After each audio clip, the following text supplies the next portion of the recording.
Antes de tudo, siga o canal, deixa seu like. Quando Flávio me disse que o primo Sandro ficaria conosco por 2 meses, não imaginei que aquelas palavras simples mudariam a forma como eu enxergava minha própria vida. É só enquanto ele resolve umas coisas em São Paulo, explicou, enquanto guardava o celular no bolso da calça. Ele conseguiu um trabalho temporário aqui perto. Eu apenas assenti. 6 anos de casamento nos tornam especialistas em respostas automáticas. Eu confiava em Flávio. Sempre confiei. Nossa vida era estável, organizada, previsível. Talvez previsível demais. Morávamos em um apartamento confortável, com móveis escolhidos juntos, fotos em molduras combinando, plantas que eu insistia em manter vivas. Era o tipo de lar que parecia perfeito aos olhos de quem olhava de fora. Mas por dentro, algo em mim estava adormecido. Sandro chegou numa sexta-feira à noite. Ouvi a porta se abrir, vozes no corredor, o som inconfundível de alguém entrando em um espaço que ainda não lhe pertence. Fui até a sala. Ele estava ali, de mochila nas costas, cabelos escuros um pouco bagunçados, barba por fazer, sorriso fácil. Quando me viu, endireitou a postura. Você deve ser a Paula. A voz era firme, mas havia algo suave nela. Sou eu mesma, respondi, estendendo a mão. Ele não apenas apertou. Segurou por um segundo a mais do que o necessário. Foi mínimo. Quase nada, mas eu senti. Prazer, Sandro. Aquele prazer veio carregado de algo indefinível. Não era flerte, não ainda, mas havia uma presença ali que não passou despercebida. Flávio, alheio a qualquer microtensão invisível, abraçou o primo, falou animado sobre o quarto, sobre a rotina da casa, sobre horários. Eu observei em silêncio. Sandro era diferente de Flávio. Meu marido era organizado, metódico, previsível. Sandro tinha algo indomado no jeito de se mover, como se não pedisse licença ao ocupar espaço. Falava com as mãos, ria com o corpo inteiro, olhava nos olhos. Nos dias seguintes, ele foi se encaixando na nossa rotina. Acordava cedo, tomava café conosco. Às vezes me ajudava a lavar a louça. Às vezes ficava comigo na cozinha enquanto Flávio já estava no quarto, respondendo e-mails. Falávamos de coisas banais, trabalho, filmes, música, mas havia sempre um subtexto silencioso, um cuidado excessivo nos gestos, um olhar que durava um pouco mais. Eu me pegava esperando ouvir seus passos pela manhã, pegava-me pensando se ele já havia acordado, e isso me assustava. Uma noite, Flávio saiu para encontrar amigos. Eu fiquei em casa. Sandro estava no sofá, assistindo a um filme antigo. Quer ver comigo? Perguntou. Sentei-me na outra ponta. Distância segura, correta, necessária. Mas, aos poucos, fui me aproximando, não por decisão consciente. Foi o sofá que parecia encolher, foi o frio do ar-condicionado, foi o cansaço do dia. Nossos braços quase se tocaram, quase. Eu sentia o calor dele, o perfume discreto, a respiração calma. Paula, ele murmurou sem me olhar. Oi? Ele hesitou. Você parece triste às vezes. Engoli em seco. É só impressão. Mas não era. Eu não estava triste. Estava adormecida. E Sandro, sem saber, começava a me despertar. Levantei-me rápido demais. Vou dormir. Boa noite. Boa noite, respondeu com algo nos olhos que eu não quis decifrar. No quarto, ao lado de Flávio, fiquei olhando para o teto por muito tempo. Eu não havia feito nada, mas algo já tinha começado. E eu sabia. Depois daquela noite no sofá, passei a perceber Sandro de um jeito diferente, ou talvez eu sempre o tivesse percebido, mas agora não conseguia mais fingir que não. Nada havia mudado de forma concreta. Ele continuava educado, respeitoso, quase cuidadoso demais. Eu continuava sendo a esposa de Flávio, mantendo a casa em ordem, sorrindo nas conversas, cumprindo minha rotina. Mas dentro de mim, algo se movia como um animal inquieto. O espaço entre nós passou a ser um território sensível. Na cozinha, quando eu me abaixava para pegar algo no armário inferior, sentia sua presença atrás de mim. Ele sempre recuava um passo, como se soubesse que aquele centímetro a menos seria perigoso. Quando me entregava um copo, nossos dedos às vezes se tocavam. Rápido, casual, mas meu corpo reagia como se fosse mais. Eu me repreendia em silêncio. Ele é primo do seu marido. Ele está na sua casa. Você não é esse tipo de mulher. Mas os pensamentos não obedecem à moral. Certa tarde, Flávio precisou viajar por 2 dias a trabalho. A notícia me causou uma estranha mistura de alívio e nervosismo. Vocês vão ficar bem aí sozinhos?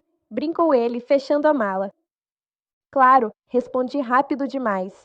Somos adultos. Sandro apenas sorriu neutro. A primeira noite sem Flávio foi silenciosa. Jantamos juntos, como sempre. Conversamos sobre coisas leves. Ele contou histórias da infância com Flávio, aventuras bobas, travessuras. Eu ri imaginando meu marido criança, tão diferente do homem sério que dormia ao meu lado todas as noites. Ele sempre foi responsável demais, disse Sandro. Desde pequeno. Continua sendo, respondi. E você? Sempre foi assim? Tranquila? A pergunta veio simples demais. Acho que sim. Acho, não é sim. Fiquei em silêncio por um instante. Talvez eu tenha aprendido a ser. Ele não respondeu, apenas assentiu, como quem entende algo que não foi dito. Mais tarde, já de pijama, passei pela sala e o encontrei sentado no escuro, apenas com a luz da varanda iluminando o rosto. Não vai dormir? Perguntei. Daqui a pouco. Parei ali indecisa. Aquela sensação estranha de que qualquer movimento meu teria um peso maior do que deveria. Paula, ele chamou. Virei-me. Você confia em mim? A pergunta me atingiu como um choque suave. Por quê? Só responde. Eu deveria dizer sim automaticamente. Mas percebi que aquela resposta carregaria algo além de educação. Sim, confio. Ele respirou fundo. Então preciso que saiba de uma coisa. Eu nunca faria nada que machucasse você. Nem o Flávio. Meu coração acelerou. Sandro, não, deixa eu terminar, pediu, sem se aproximar. Às vezes a gente sente coisas que não escolhe, mas escolher o que fazer com elas, isso ainda é nosso. Eu entendi mais do que gostaria. Eu também jamais faria algo que ferisse meu casamento, respondi firme, talvez mais para mim do que para ele. Ele assentiu. Boa noite, Paula. Boa noite. Entrei no quarto com as mãos frias. Deitei-me sozinha naquela cama grande demais e encarei a escuridão. Não havia acontecido nada, mas algo entre nós agora tinha nome, tentação, e ela já não era silenciosa. Flávio voltou 2 dias depois, trazendo consigo o barulho familiar da mala no chão, o perfume conhecido, a sensação de que tudo deveria voltar ao lugar. E voltou, externamente. Por dentro, eu já não era exatamente a mesma. Sandro o recebeu com entusiasmo genuíno. Riram, falaram alto, dividiram lembranças. Eu observei os dois na sala, tão parecidos em alguns gestos, tão diferentes em outros. Flávio tinha a segurança de quem acredita que tudo está sob controle. Sandro carregava a inquietação de quem sabe que nada é permanente. Naquela noite, deitei-me ao lado do meu marido e percebi algo que me feriu de leve. Eu estava mais consciente do silêncio entre nós do que da presença dele. Flávio adormeceu rápido, como sempre. Eu fiquei acordada, ouvindo o som distante da televisão no quarto de hóspedes, imaginando Sandro do outro lado do corredor. Nada acontecia, e ainda assim, tudo parecia em movimento. Nos dias seguintes, passei a impor pequenas barreiras invisíveis. Evitei ficar sozinha com ele. Antecipei tarefas. Criei compromissos. Falava menos. Sorria menos. Como se o distanciamento pudesse apagar aquilo que nem sequer havia se concretizado. Mas quanto mais eu tentava controlar o espaço entre nós, mais consciente ficava dele. Um sábado de manhã, Flávio saiu cedo para correr. Eu fiquei na cozinha, preparando o café. Sandro surgiu, ainda com o cabelo despenteado, camisa simples, expressão sonolenta. Bom dia. Bom dia. O silêncio entre nós não era constrangedor. Era denso.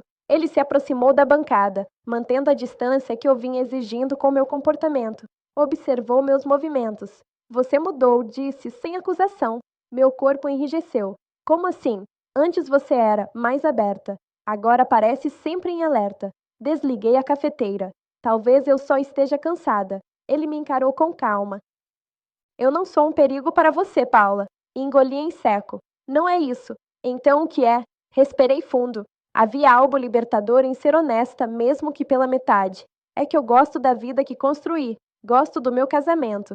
E quando algo começa a desalinhar isso, mesmo que só dentro da minha cabeça, eu preciso recuar. Ele ficou em silêncio por alguns segundos. Eu respeito isso, disse por fim. Mais do que você imagina. Espero que sim. Não precisa esperar. Pode confiar. Havia maturidade em suas palavras. Nenhuma tentativa de sedução. Nenhuma insistência. Apenas verdade. E talvez isso fosse o mais perigoso, porque não era um jogo. Não era uma provocação. Era algo humano, real, silencioso. À tarde, recebi uma mensagem de uma amiga convidando-me para um café. Aceitei quase por impulso. Precisava sair daquele ambiente carregado de sentidos não ditos. Quando voltei, já à noite, encontrei Flávio e Sandro conversando na sala. Pareciam próximos, cúmplices. Falaram sobre planos, sobre viagens futuras, sobre possibilidades. Quem sabe você não fica mais tempo? Sugeriu Flávio ao primo. Aqui é sua casa. Senti algo estranho no peito. Sandro olhou para mim por um instante antes de responder. 2 meses passam rápido.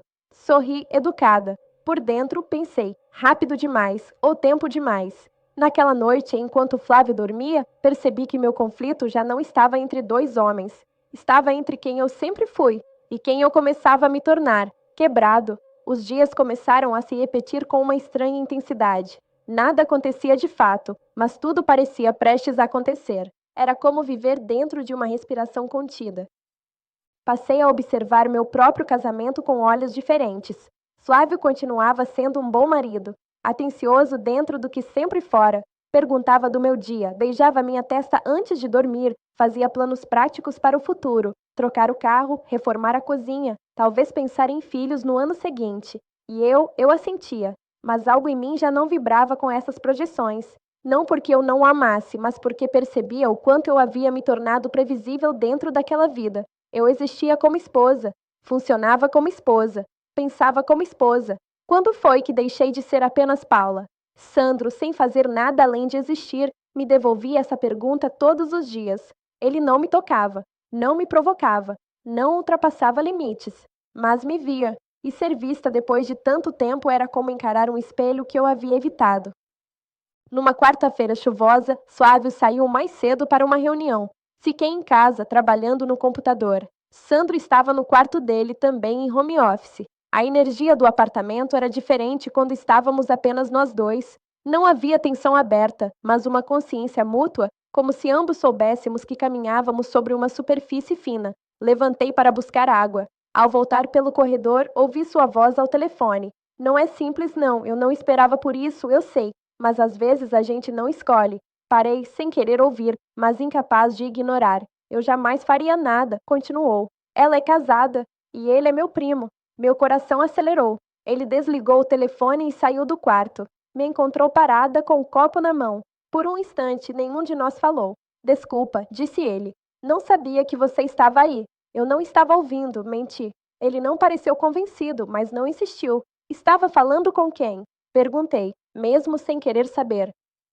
Com alguém que me conhece bem demais. O silêncio entre nós não era pesado. Era frágil. Sandro, comecei, sem saber exatamente o que diria.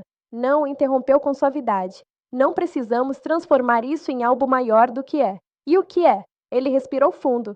Um cruzamento. Só isso. Duas vidas que se encontram num ponto inesperado. Nem todo cruzamento precisa virar destino. As palavras eram maduras, certas, e ainda assim doeram. Às vezes acho que você me enxerga melhor do que eu mesma confessei. Talvez porque você se esconda bem demais. A frase não veio como crítica, veio como constatação. Naquela noite, durante o jantar, observei Flávio falar animadamente sobre o trabalho. Ele me beijou a mão de forma carinhosa, como fazia em público. Sandra assistia à cena em silêncio respeitoso. De repente, vi a mim mesma de fora, uma mulher entre dois homens, sem que nenhum deles tivesse culpa por aquilo que se passava dentro dela. Fui ao banheiro e me encarei no espelho. Havia ali uma mulher bonita, adulta, inteira e ainda assim incompleta. Eu não queria trair, mas também já não conseguia fingir que nada estava acontecendo dentro de mim. Quando voltei para a mesa, Sandro me olhou como quem percebe uma mudança sutil. Flávio continuava alheio, e foi ali que entendi algo definitivo. A maior traição não era contra meu marido. Era contra mim mesma por ter vivido tanto tempo sem me escutar. Depois daquela noite, passei a viver em dois tempos. O tempo externo, onde eu era esposa, profissional, mulher organizada, presente nos compromissos, nas conversas, nas rotinas. E o tempo interno, onde cada gesto simples ganhava camadas, onde cada silêncio tinha peso, onde eu já não conseguia ignorar aquilo que sentia. Sandro começou a sair mais. Dizia que precisava caminhar, espairecer, conhecer a cidade. Às vezes voltava tarde, outras vezes apenas sumia por algumas horas no fim da tarde. Flávio não estranhava. Eu, sim. Parte de mim agradecia o alívio. Outra parte sentia sua ausência como um eco. Percebi, com certo espanto, que eu passava a notar quando ele não estava. O apartamento ficava mais amplo, mais frio, mais previsível. Tudo voltava ao lugar antigo, e eu também. Mas algo já havia se deslocado dentro de mim. Numa sexta-feira, Flávio avisou que jantaria fora com colegas de trabalho. Fiquei sozinha em casa. Sandro ainda não havia voltado. Preparei algo simples para mim e sentei-me na sala, sem vontade real de assistir a nada. Quando a porta se abriu, já passava das 10. Ele entrou em silêncio, surpreso ao me ver ali. Achei que estivesse dormindo. Ainda não. Ele largou as chaves, tirou os sapatos. Está tudo bem? Hesitei. Não sei. Ele se sentou na outra ponta do sofá, mantendo aquela distância respeitosa que se tornará regra entre nós. Quer falar sobre isso? Balancei a cabeça. Tenho medo de falar. Palavras só são perigosas quando escondem coisas, respondeu.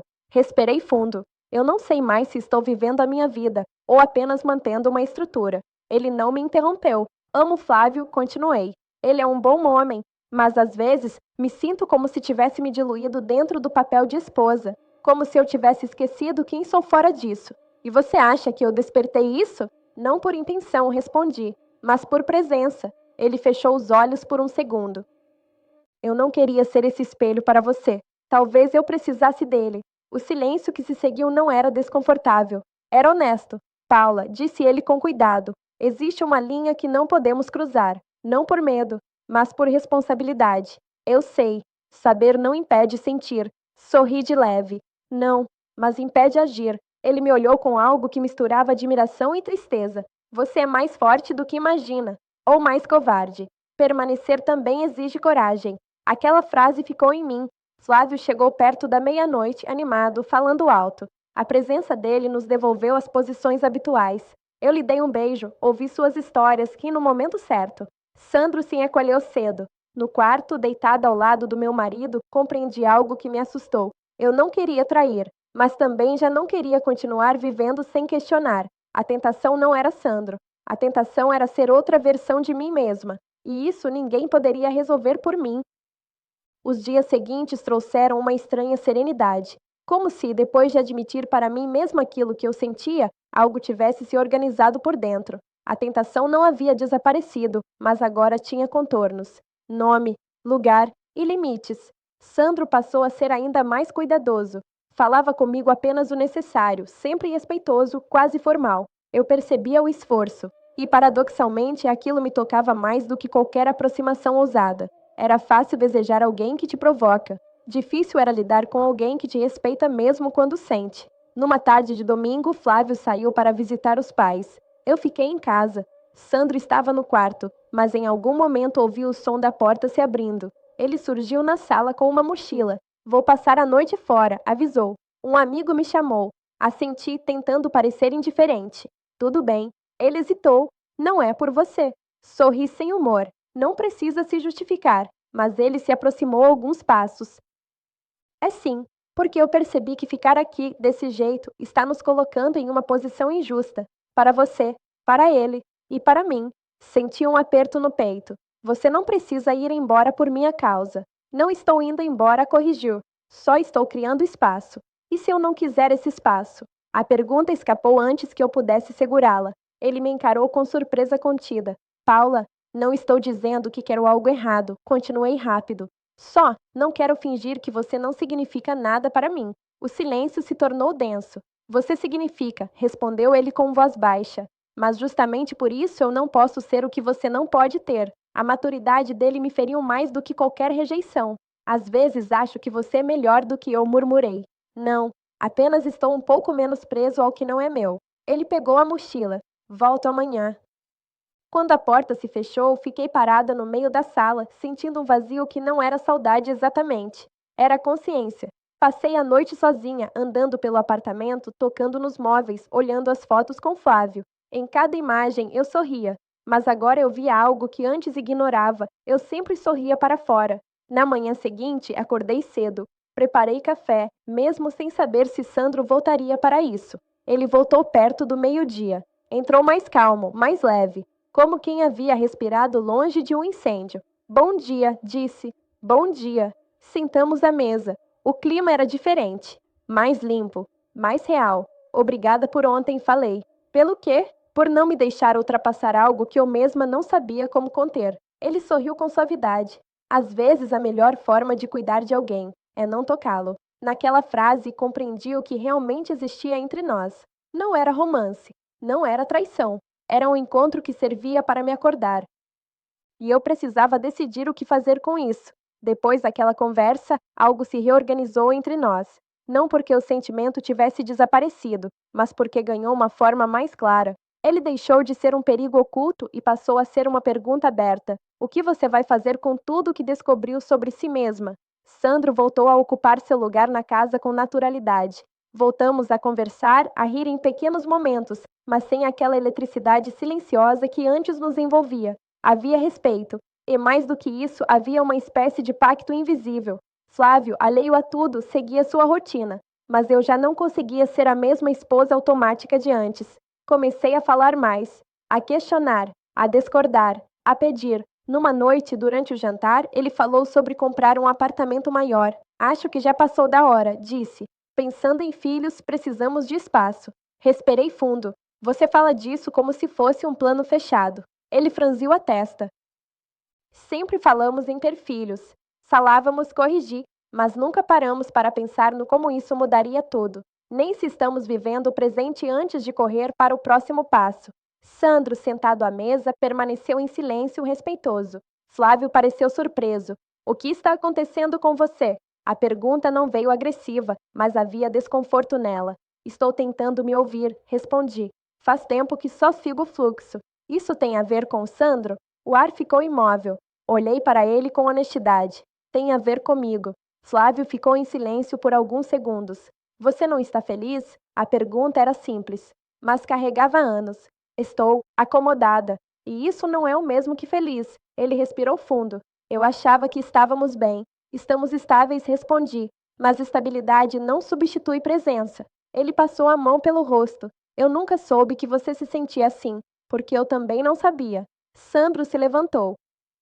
Vou dar uma volta, disse com delicadeza. Vocês precisam conversar. Quando a porta se fechou, fiquei sozinha com meu marido, de verdade, pela primeira vez em muito tempo. Falamos por horas. Não houve acusações, nem confissões dramáticas. Houve vulnerabilidade, medo, verdade. Contei que me sentia apagada, que sentia falta de ser vista, que tinha medo de envelhecer sem jamais ter vivido plenamente. Flávio ouviu. De verdade, eu te amo, disse ele. Mas talvez eu tenha confundido amar com manter tudo funcionando. Eu também respondi. Naquela noite, dormimos abraçados, como não fazíamos há meses. E pela primeira vez, não pensei em Sandro antes de fechar os olhos. Não porque ele tivesse deixado de existir dentro de mim, mas porque eu finalmente estava presente em mim mesma. O tempo correu mais rápido depois daquela conversa. Não porque os dias se tornaram leves de repente, mas porque passaram a ser reais. Eu e Flávio não voltamos ao normal. Criamos algo novo, ainda imperfeito, ainda em construção, mas vivo. Falávamos mais, discordávamos mais, tocávamos-nos mais. Não apenas com o corpo, mas com a atenção. Sandro acompanhava tudo com uma presença discreta. Nunca se colocou entre nós. Pelo contrário, parecia aliviado em ver que algo em mim encontrava lugar dentro do meu próprio casamento. Faltavam 2 semanas para o fim dos seus 2 meses quando ele anunciou. Consegui um lugar para ficar. Vou me mudar antes do prazo. Senti um aperto inesperado. Não precisa ir embora por nossa causa. Ele sorriu. Não estou indo por vocês. Estou indo por mim. Já cumpri o que precisava aqui. E o que era? Ele me olhou com suavidade. Me lembrar de quem eu sou. E talvez ajudar você a lembrar de quem você é. No dia da mudança, ajudei a dobrar suas roupas, a organizar a mochila. Gestos simples, domésticos, quase fraternos. Mas cada movimento carregava uma despedida silenciosa. Flávio o abraçou com força. Essa sempre será sua casa. Eu sei, respondeu Sandro, mas agora preciso construir a minha. Antes de sair, ele se voltou para mim. Cuide de você, Paula. Eu estou aprendendo, respondi. Ele assentiu. Não houve abraço prolongado, nem palavras escondidas. Apenas um olhar longo, verdadeiro, e a porta se fechando com suavidade. Quando o silêncio voltou ao apartamento, não foi vazio. Era espaço. Nas semanas seguintes, eu e Flávio começamos algo que nunca havíamos feito: nos reencontrar sem roteiro. Saíamos sem planos, cozinhávamos juntos, caminhávamos sem destino. Não para salvar o casamento, mas para habitá-lo de verdade. A tentação havia passado, mas o despertar ficou. Entendi, enfim, que Sandro não foi uma ameaça. Foi um espelho. Ele não veio para quebrar minha vida, veio para me mostrar que eu ainda podia senti-la. Hoje, quando olho para o meu marido, não vejo mais como uma estrutura segura apenas. Vejo um homem real, falho, presente. E quando olho para mim mesma, já não vejo apenas a esposa organizada. Vejo Paula, inteira, viva, porque às vezes a maior história de amor não é sobre escolher alguém, é sobre finalmente escolher a si mesma.